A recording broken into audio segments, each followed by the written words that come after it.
So Van Buren comes into office, of course, right after Jackson. He had been Jackson's vice president in Jackson's second term.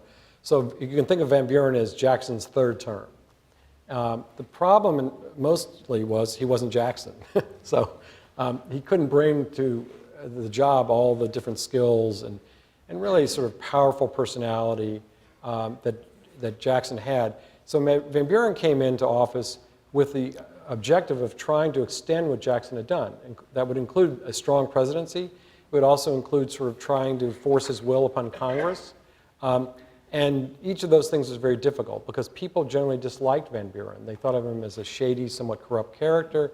He didn't have the forceful personality of Jackson. Through much of his life, he actually was called the Red Fox. He had red hair and he was supposed to be very crafty. So they called him the Red Fox because they couldn't pin him down on what he thought and believed. So as president, suddenly he found himself having to believe things, having to take strong stands. And for Van Buren, that wasn't easy. He couldn't marshal a lot of support to do it. So ultimately what happens is he gets his preferred legislation through Congress. It's not very effective. He's trying to solve the nation's first depression, pretty big problem. And he's doing it on the basis of the Jacksonian sort of philosophy, which was essentially the federal government didn't have much power to do this.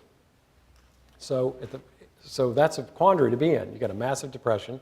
You don't think you can do much at the federal level. So what they did is essentially pass a law that involved the creation of what was called an independent treasury. It's not the same thing as we've got today.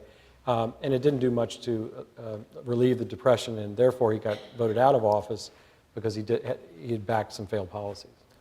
So it's not a modern view of executive power. The Jacksonians and Van Buren believe in a strong presidency, but not a strong federal government. Right. And the Whigs believe in a powerful Congress, right, but also a constrained Congress as well. Right, and also they believed in a weak president. So in a sense, they were very much the inverses of each other. So the Whigs would have preferred a very strong Congress, policy coming from Congress, and they would have preferred the president simply to do what Congress wanted. That's not going to work out either. But with Van Buren, you've got somebody who turns out to believe in a very modest role for dealing with financial matters. And to some extent, there are still folks that believe that. Probably less than the Democratic Party, though. But that was the case in the 19th century. And with Van Buren, he ended up not being very innovative either, because he was, in those days, the conservatives would have been the Van Buren crowd.